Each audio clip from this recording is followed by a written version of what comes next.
Karong in-person na pag-usab ang mga aktibidad sa Tuna Festival sa General Santos City, may pasalig ang organizer nga mahimong sadya ang kapistahan. Lakit na ang Miss General Santos nga gipangandaman gayud ang engrande nga overall production. Dugang detalye sa report ni Abby Cavaliero. Ipailawom na sa orientation ang 18 ka mga official candidates nga magtigi sa Miss General Santos 2022. Ang maong kompetisyon parte sa Tuna Festival sa syudad. Pasalig sa nag-organisa ni ini nga mao ang General Santos City Chamber of Commerce and Industry Incorporated. Mamahimong engrande ang overall production sa kompetisyon. The direction of the Miss Jensen is ang pinakabongga gyud na Miss General Santos for this year.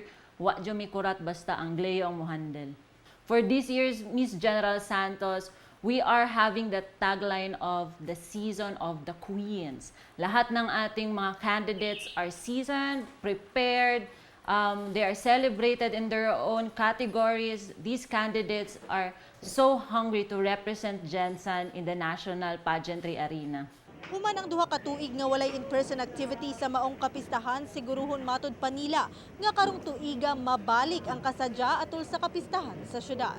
What we can offer is just our commitment to do our best. And then we have lined up several events that would really make things something new. There are something old that we'll be doing. There are something new that we'll be doing. Luyo sa pressure, excited na sab ang mga kandidata. Sama na lang sa duha sa pinakabata sa kompetisyon nga sila si Nikki ug Ishi. Todo effort matod sila sa training. Hilabi na nga mga hanas na sa pageant ang ilang mga katigi.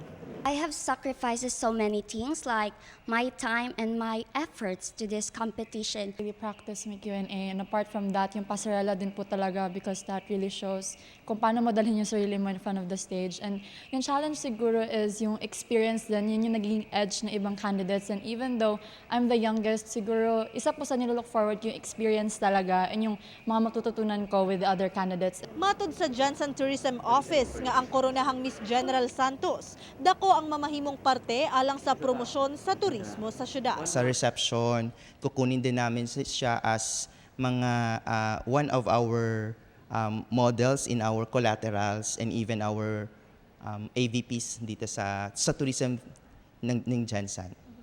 Join us on September 18. See you! Kauban si Gary Balantay sa kamera. Ako si Abby Caballero para sa One Mindanao.